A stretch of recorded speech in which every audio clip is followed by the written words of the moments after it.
As cores da amizade. Nun prado cheo de flores con moitas cores vivas, vivía unha bolboreta chamada Lúa. Era azul como o ceo, curiosa e moi faladora. Todos os días voaba de flor en flor xunto ás súas amigas, Xoaniña, Abella e Formiga.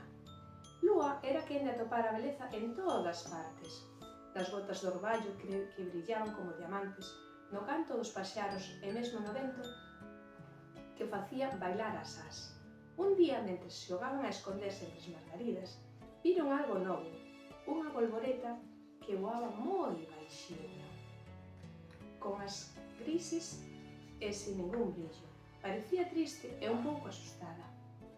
«Ola!», saudou a Lúa. «Eu sou Lúa e elas son as miñas amigas. Como te chamas?» «Chámome Iria», respondeu a bolboreta baixiño. «Acabo de chegar ao prado e non coñezco ninguén». As amigas miráronse entre sí. Nunca viran unha bolboreta sen cores. «Por que tes as ás grises?», preguntou Xoaniña con curiosidade. «Nacín así», dixo Iria. «Noutros lugares ríanse de min porque dicían que era aburrida, por eso marchei dali». Lúa pensou un intre e dixo: «Sabes que? As cores non son o máis importante é o que levamos dentro». Pero Iria non parecía convencida.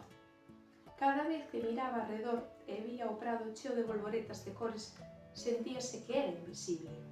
Un día, mentres todos xogaban a voar entre as flores, chegou unha forte treboada, un vento sopraba con forza e a choiva caía sin parar.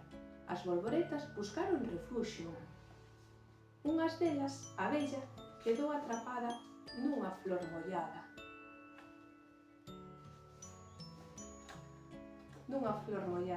«Axuda, non podo saír», gritou. As amigas tentaron achegarse, pero o vento era demasiado forte. Entón Iria, que era máis lixeira e tiña as ás moi resistentes, voou sin medo entre as pingas da choiva. Colleu a Abella e levouna a un lugar seguro. Todas quedaron abralladas. «Iria, salvaches a nosa amiga», exclamou Lúa. «Eres moi valiente». A bolboreta gris púxose colorada, ou iso creemos. Por primeira vez sorriu de verdade. Cando a treboada pasou, o sol volveu brillar. Apareceu un enorme arco da Abella no ceo. Lúa tivo unha idea. «Iria, achégate», dixo. Todas se colocaron xuntas baixo o arco e as gotas de auga que caían reflectaron as cores do arco nas ás de Iria. E de súpeto, cando unha das ás comezou a brillar con tons diferentes, azul como Lúa, vermello como a Xoaniña, amarelo como a Abella e verde como o prado. «Agora tes as cores de todas nós», dixo Lúa, «porque compartimos contigo o que temos, do mesmo xeito que ti compartiches a túa valentía con nós». Iria emocionouse.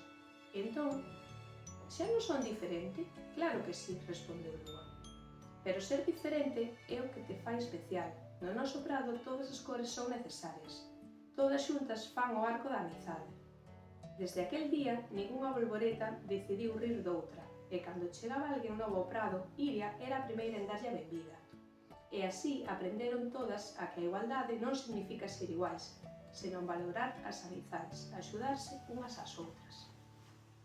E cando o sol se puñía, o prado enchíase de luces e cores, as cores da amizade.